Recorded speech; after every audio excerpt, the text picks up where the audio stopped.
நம் ஆண்டவர் இயேசு கிறிஸ்துவின் நாமத்தினால் மகிழ்ச்சியும் சமாதானமும் நம் அனைவரோடும் இருப்பதாக. எசாயா 63:7-14 முடிய ஆண்டவரின் பேரன்பு செயல்களை எடுத்துரைத்து அவருக்கு புகழ் சாற்றுவேன். ஏனெனில் ஆண்டவர் நமக்கு நன்மைகள் செய்துள்ளார். தம் இரக்கத்தையும் பேரன்பையும் முன்னிட்டு இஸ்ரேல் குடும்பத்தாருக்கு மாபெரும் நன்மை செய்துள்ளார். ஏனெனில் மெய்யாகவே அவர்கள் என் மக்கள், வஞ்சனை செய்யாத பிள்ளைகள் என்று அவர் கூறியுள்ளார்.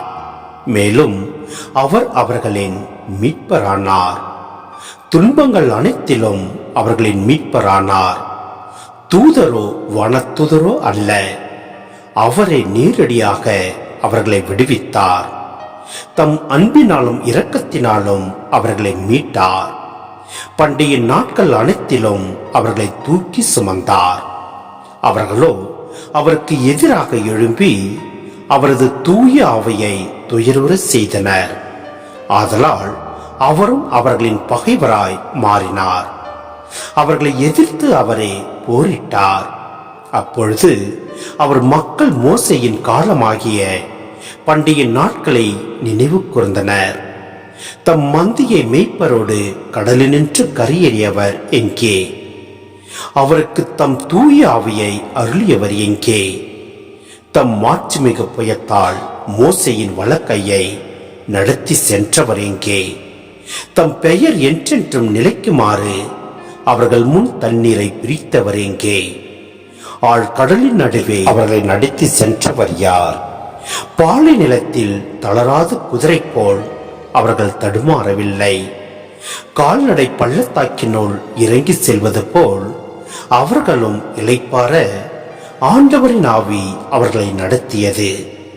இவ்வாறு உமது பெயர் சிறப்புறுமாறு நீர் உம் மக்களை நடத்தி வந்தீர். சிந்தனை: ஆண்டவரின் பேரன்பு செயல்களில் கொண்ட நம்பிக்கை இஸ்ரேல் மக்களின் உள்ளத்தில் கேள்விகளை எழுப்புகின்றது. ஆண்டவர் அவர்களை தம் மக்கள் என தேர்ந்தெடுத்தார். துன்பங்களிலிருந்து விடுவித்து மேன்மைப்படுத்தினார். அடிமை தலையிலிருந்து விடுவித்தார், வழிநடத்தினார். இவ்வாறெல்லாம் செய்த ஆண்டவர் இப்போது ஏன் மௌனமாக இருக்கிறார்? அவர் எங்கே என உள்ளத்தில் கேள்விகள் எழுந்தாலும் ஆண்டவருடைய பிரசன்னம் அவர்களோடு இருக்கிறது என்ற உறுதி மன்றாட்டில் தெரிகிறது. அவர் எங்கே என கேட்கின்ற கேள்வி துன்பங்களில் சிக்குண்டு பரிதவிக்கும் ஓர் ஆன்மாவின் குணங்கள். ஆணவத்தால் கேட்கப்படும் கேள்வி அல்ல இது. அவர் எங்கே, ஏன் இன்னும் மௌனம் காக்கிறார் என்ற கேள்விகள் நம் உள்ளங்களிலும் எழலாம். ஆண்டவர் நம் வாழ்வில் செய்த நன்மைகளை நினைத்து அவரது பிரசன்னத்திலே நிலைத்திருந்தால் இந்த கேள்விகள் நம்மை கடவுளிடமிருந்து பிரிக்கா.